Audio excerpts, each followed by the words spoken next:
Welcome in, everyone, to Ravens in 5. We are 2 days away from the 2026 NFL Draft. I have one final mock draft that I'm going to run here. I'm going to do all 7 rounds. I'm using PFSN's mock draft simulator. I'm using their consensus rankings, and I am going to do a fast 7-round mock draft. We've already selected the Ravens.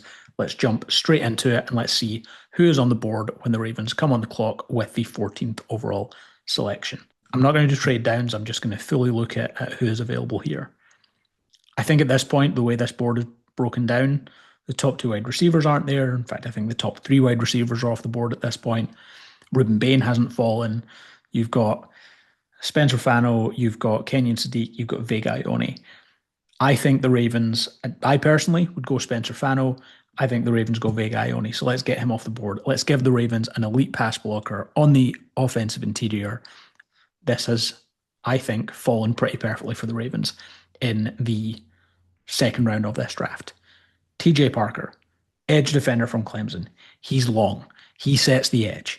We know what the Ravens have done this offseason. They brought in Trey Hendrickson. We know what they did last offseason when they brought in Mike Green. Those guys can be the pass rush specialists for you, and then you can have TJ Parker and Tavius Robinson being your edge setters, your good run defenders. TJ Parker, perfect fit for the Ravens here, and gives them another good edge defender to build around on that defensive line. And I think here we are looking in 2 directions. I think we are realistically looking for, is this the spot whereby the next center comes off the board? And as we sit here just now, Jake Slaughter, Logan Jones, Brian Parker are there. Now, if I don't go for one of them, all 3 could be off the board by pick 115. If that happens, then I'm probably going to go for Trey Zune in the 4th round. Let's take a look and see who's available at tight end here. The guy I want as the Ravens' first pick at center is Sam Roush from Stanford. I think you can add him, run blocker at the tight end position, gives you that guy that can be more in line. So let's add him and let's see which of our centers falls to the Ravens pick in the 4th round. Top 2 are off the board. Jake Slaughter came off the board there. Brian Parker, tackle from Duke, kicks inside to center. I'd rather him than Trey Zune. I think he's a great fit for the Ravens zone scheme. So let's add Brian Parker. And then we'll take a little pause here in the 5th round where the Ravens have 4 selections, and we'll just see what the Ravens have been able to put together so far. So we have Vega Ione, we have TJ Parker, we have Sam Roush, we have Brian Parker. And then let's flip to the defensive side of the ball. Is there anyone at cornerback? And there is. There is a player I would like very much for the Ravens at cornerback, and that's Charles Demings from Stephen F. Austin. Let's get him off the board, and then we are still in the 5th round. Another guy who I think could be a really good fit for them is Cape Hart from Clemson on that interior of the defensive line. I think this gives the Ravens a chance to add someone who can create some havoc in the middle of that defense for them and add some depth there. So I think there's 2 players here who I am looking at, and 2 players who I think would be really nice fits for what the Ravens want to do. And I think if I'm the Ravens here at 173, I'm taking Kennedy, the safety from Oregon, adding another safety to that room, and I'm taking Jeff Caldwell, the wide receiver from Cincinnati. I'd love to come out of this draft with multiple options at the center position.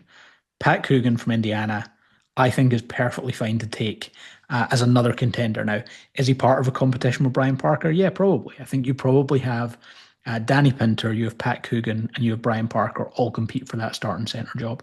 So let's go and grab him, and then we're going to close out this draft with 2 of my favorite late round draft pick options for the Baltimore Ravens. And if we were going for special teams, if you have read my kicker and punter rankings, then you know the guy I want the Ravens to draft is Brett Thorson from Georgia.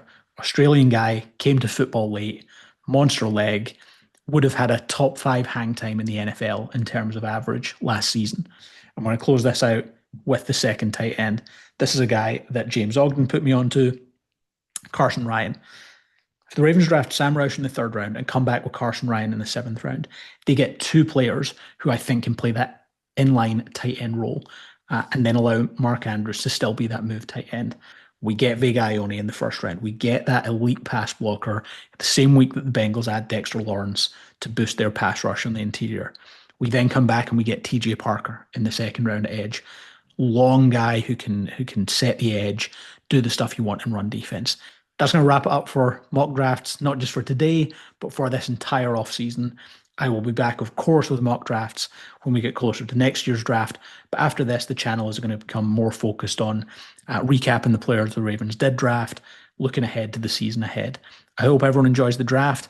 I'm going to be joining Ken McCusick on his live stream on Thursday night. So hopefully you tune in there. Thank you very much to everyone who has watched, liked, and subscribed everything so far. It's been a tremendously fun draft season for me, and I hope everyone else has enjoyed it.